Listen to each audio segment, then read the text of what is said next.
సంసారం ఒక సాగరం పార్ట్ 23 రచన మీనా కుమారి గారు. వీడియో చూసే ముందు వీడియోకి తప్పకుండా లైక్ చేయండి.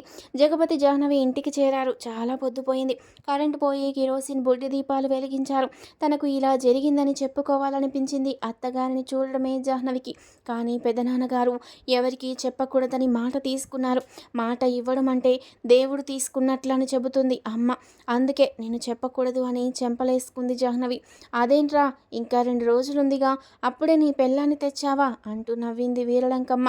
ఆ తీసుకొచ్చాలే అన్నాడు జగపతి. బువ్వలేదు జగ్గు, నువ్వు రావులే, రాత్రికి అక్కడ ఉండి ఉదయాన్నే వస్తావనుకున్నాము అంటూ ఉన్న తల్లి మాటలకు భోజనం చేసి వచ్చామమ్మా అని చెప్పాడు జగపతి. ఏమే జాను, ఏం మాట్లాడవే, ఎట్టాగుంది నీకు ఆరోగ్యం అన్నది వీరలంకమ్మ. నేను మాట్లాడదామని అనుకుంటే ఈయనే మాట్లాడుతున్నారు అని ఏదో చెప్పబోయిన జాహ్నవి మాటకు అడ్డమొచ్చాడు జగపతి. సరిపోయిందిలే, చెవిటి మాలోకం, సందకెళ్ళినట్టు ఉంటుంది నీ వ్యవహారం అంటూ నవ్వి వెళ్ళి పడుకోండి అని చెప్పి పడుకుంది వీరలంకమ్మ. మీ అన్న వదిన పైకెళ్లారు, డాబా మీద తొంగున్నారు. ఎప్పుడో కొట్టుకాడ మిఠాయి కొట్టు రంగడు పెళ్ళికి సరుకులు కావాలంటే ఇచ్చొచ్చాడు మీ అన్న. చాలా సరుకులు కొన్నాడట, పెద్ద బేరం అని మురిసిపోతూ వచ్చాడు మిఠాయి కొట్టు రంగడు. నీ తమ్ముడు కొద్దిగా కొసరు వేస్తాడు, నువ్వు గాని మీ అమ్మ గాని అస్సలు వేయరన్నాడట అంటూ పకపక నవ్వింది వీరలంకమ్మ. జగపతి సంతోషం కలిగింది. వ్యాపారం బాగా జరుగుతుంది. బ్యాంకులో కూడా డబ్బులు బాగానే వేస్తున్నాడు. తమ కొట్టు పక్క స్థలం కుదిరితే కొట్టు పెద్దదిగా చేయాలి అనుకున్నాడు జగపతి. లోపలికి వెళ్ళారు జగపతి జాహ్నవి. వెళ్ళటమే జగపతి ఒడిలో పడుకుంది జాహ్నవి. చాలా భయం వేసింది నాకు అసలు అంటూ గలగల మాట్లాడబోతున్న జాహ్నవి నోరు మూసేశాడు జగపతి. చాలింకా ఆ మాటలు ఎత్తకు, నా మనసుకు ఏదో బాధగా అనిపిస్తుంది అన్నాడు జగపతి. అలాగే పెద్దనాన్న కూడా చెప్పారు కదా నీకు. సరేలే అన్నది జాహ్నవి. జాహ్నవిని ముచ్చటగా దగ్గరకు తీసుకోబోయాడు జగపతి. మొహమాటంగా పక్కకు జరిగిపోతూ ఉంది జాహ్నవి. ఎందుకో నాకు భయం వేస్తుంది. నాకు తెలుసు మీరే నా మీద చెయ్యి వేస్తున్నారు, కానీ ఎందుకో వాడే గుర్తొస్తున్నాడు, నన్ను చంపేసేవాడు, అప్పుడు నువ్వు ఏడ్చేవాడివి కదూ అంటూ భయంగా దూరంగా జరుగుతూ ఉంది జాహ్నవి. ఎందుకు అలా దూరంగా వెళ్ళడం, నీకు మనసులో ఎలా అనిపిస్తే అది చెప్పు, తెలిసిందా అన్నాడు జగపతి. జాహ్నవి తల నిమురుతూ అక్కడ ఉన్న సీసాలో మందు తీసుకొచ్చాడు. జాహ్నవి బుగ్గల మీద రాశాడు. ఎర్రగా కందిపోయిన మచ్చల మీద ఎక్కడెక్కడ గాయాలున్నాయో చూపించు అన్నాడు జగపతి. ఇక్కడుంది అంటూ చూపించింది జాహ్నవి. అసలు మనిషా పశువా వాడు, నా చేతికి దొరకకుండా పోడు, కొజ్జావాడిలా చేస్తాను వాడిని అని మనసులో చాలా కోపంగా అనుకున్నాడు జగపతి. అతి సుకుమారమైన ప్రదేశం, మొరటుగా పెరిగిన మాకే తెలుసు మంచి చెడ్డ, వాడికి ఎందుకు తెలియలేదు, ఎదుటి మనిషి బాధ అర్థం కాలేదా, కామ పిశాచి లాంటి వాడు అనుకొని జాహ్నవి ఛాతి మీద మందు రాస్తుంటే నొప్పికి కిలకిలలాడిపోయింది జాహ్నవి. మంట పుడుతుంది అంటూ అల్లాడిపోయింది. అలా ఉన్నా కూడా తగ్గిపోతుంది, కాసేపు ఓర్చుకోమా అంటూ ఆమె ఛాతి మీద టవల్ కప్పి చిన్నగా విసనకర్రతో విసురుతూ ఉన్నాడు. తన వడిలో పడుకోబెట్టుకుని నిద్రపుచ్చాడు జగపతి. సీతమ్మక్క కళ్ళల్లో ఎంత కన్నీరు. కూతురుని తీసుకొస్తుంటే బాధగా చూసింది. నిజానికి ఆమె జీవితంలో ఏమీ సుఖపడింది. కూతుర్లు సుఖంగా ఉంటే అయినా సుఖపడుతుంది మనసులో. తను జాగ్రత్తగా చూసుకోవాలి కంటికి రెప్పలా. మరెప్పుడు నా వల్ల ఎవరి మనసు బాధపడకూడదు అనుకున్నాడు జగపతి. ఇష్టపడి దగ్గరికి వచ్చిన ఆడదానిని సుఖపెట్టడం తప్పు కాదేమో, కానీ ఇష్టం లేకుండా బలవంతంగా కీచకుడులా ఆడవాళ్లను హింసించడం ఎంత పాపం. అటువంటి పాపాలు చేసిన వాళ్ళు పురాణ పురుషులైనా కూడా నరకలోకాలకు పోయారు. ఆ మాత్రం తెలియలేదా ఆ విధవకు? వీధి నాటకాలు ఎన్ని వేయడం లేదు. సీతమ్మ వారి కష్టాలు, ద్రౌపదీదేవి వస్త్రాభరణం, కీచకుని వధ మొదలైన వీధి నాటకాలు చూసి చిన్నప్పుడు అనుకునేవాడు జగపతి, ఆడవాళ్లను హింసించకూడదు అని. జగపతి తండ్రి గజపతి పని పాట పెద్దగా చేసేవాడు కాదు. ఉన్న పొలం కూడా తాగుళ్లకు జూదానికి ఉంచుకున్న దానికి తగలబెట్టాడు. అమ్మ మొరటు మనిషి కాబట్టి అన్ని బాధలు తట్టుకొని సుఖం అనేది తెలియకుండా సంసారాన్ని ఈదుకు వచ్చింది. మగవాడు పని చేయాలిరా, కష్టపడాలి. పశువులను కూడా చూడండి, ఎద్దు ఎంత కష్టం చేస్తుంది. పాడి ఆవు పాలిచ్చి ఇంటిని పోషిస్తుంది. వాటిని చూసి బుద్ధి తెచ్చుకోవాలి మనం అని చెబుతూ ఉండేది వీరలంకమ్మ పిల్లల చిన్నతనంలో. అలా మంచి బుద్ధితోనే పెరిగారు తను అన్నయ్య. అన్నయ్యకు పెళ్ళయ్యాక అత్తారింటి తరపు వాళ్ళ వల్ల తాగుడు అలవాటయింది. వీడియో చూసే ముందు ప్లీజ్ అండి వీడియోకి ఒక తప్పకుండా లైక్ చేయండి. వయస్సుకొచ్చాక ఒళ్ళు తెలియక సుబ్బలక్ష్మి ఇచ్చిన చొరవ వల్ల నాకు ఆ చెడు బుద్ధి అలవాటయింది. అదెంత పాపం ఇప్పుడు తెలుస్తుంది. ఈరోజు నా భార్యను ఒకరు బాధ పెట్టాడు అంటే ఆ పాప ఫలితం ఏమో అని గుండె గుబేల్మంది ఒక్కసారిగా జగపతికి. సుబ్బలక్ష్మి మొగుడు పాపం జబ్బుతో మంచం మీద పడుకున్నవాడు తమ సరసాల చప్పులకు ఎంత బాధపడి ఉంటాడు. ఆ వెర్రి వేడి మీద తెలియలేదు. కానీ తను మనవాడినది మరొకరితో కులుకుతూ ఉంటే ఏ మగాడైనా తట్టుకోగలడా? ఏది ఏమైనా ఆ శాపం ఇంతటితో పోవాలి. నా భార్యకు తగలకూడదు, పుట్టబోయే బిడ్డలకు తగలకూడదు అంటే నేను సుబ్బలక్ష్మి భర్తకు బాగు చేయించాలి. తప్పయింది అని అతని కాళ్ళు పట్టుకోవాలి. మా ఉల్లమ్మ తల్లి గుడిలో త్రిశూలాన్ని నా రక్తంతో తడపాలి అని మనసులో అనుకున్న జగపతి కళ్ళల్లో కన్నీరు కారిపోయింది. నోట్లో వేలు వేసుకొని భయంగా మధ్యలో జగపతిని గట్టిగా పట్టుకుంటుంది జాహ్నవి.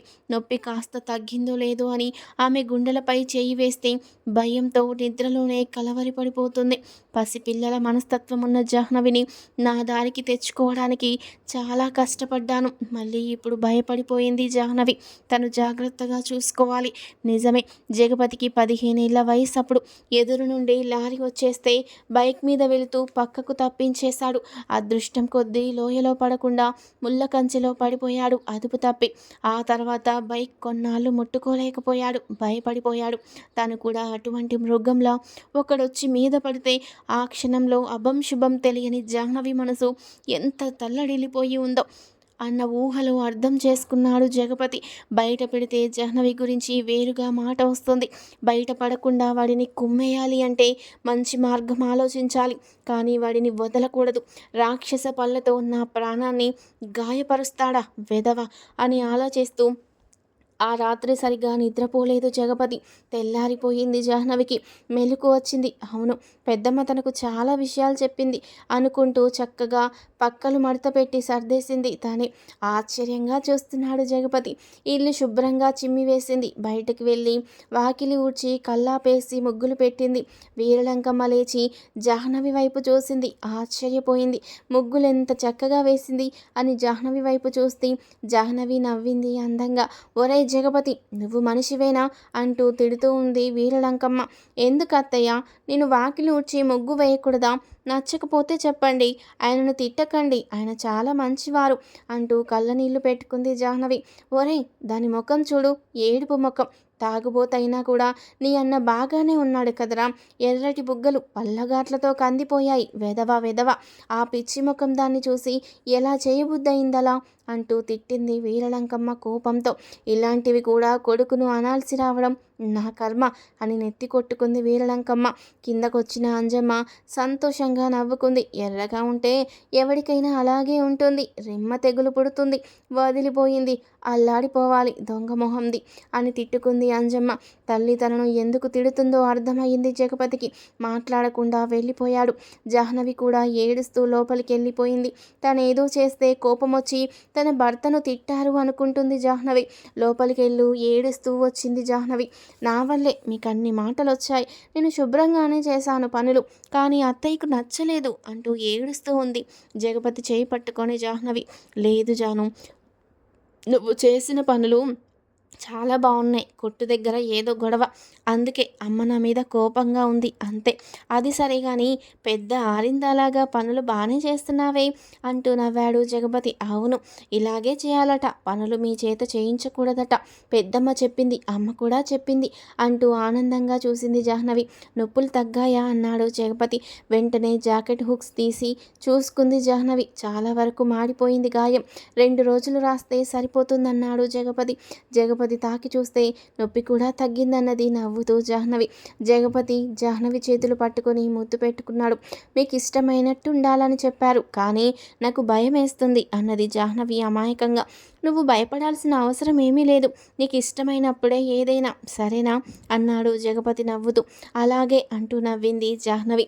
జాహ్నవి స్నానం చేసి పటాల దగ్గర దీపం వెలిగించింది. పొద్దున్నే పూజలు, దీని ముఖానికి పని ఏమీ చేయదు అని గొనుక్కుంటూ పొట్టిపోయి కూరుస్తూ ఉంది అంజమ్మ.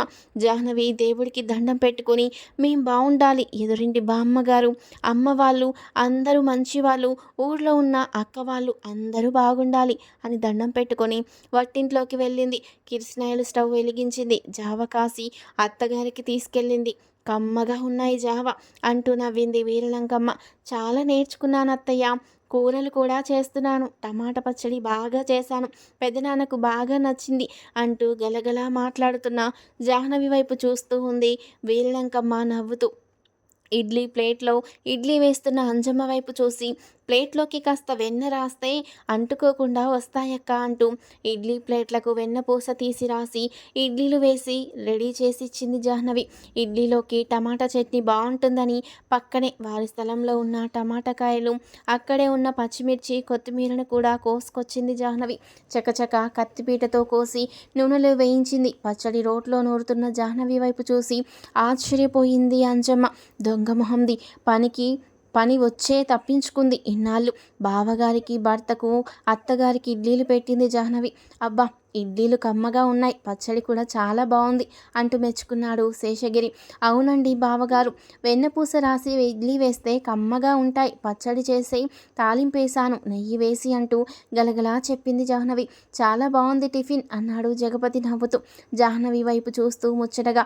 ఇద్దరు కోడళ్ళు కలిసి పని చేసేసరికి పనులు తొందరగానే అయ్యాయి. పక్కనున్న స్థలంలో కోళ్లను వదిలేసి తడికి గేటు వేస్తారు. కోళ్లకు మేత పెట్టిరా అన్నది అంజమ్మ జాహ్నవి వైపు చూసి. జాహ్నవి మేత తీసుకొని లోపలికెళ్ళింది. అక్కడ కోడి పెట్ట గుడ్లను పొదుగుతూ జాహ్నవిని చూసి కొక్కో అంటూ పెద్దగా అరిచింది. జాహ్నవికి భయం వేసింది. అది అక్కడ పెట్టి వచ్చేసింది. వెనకాలే వెళ్ళిన జగపతి కోడి గుడ్లను పొదుకుతుంది. అప్పుడు దానికి కోపం ఉంటుంది.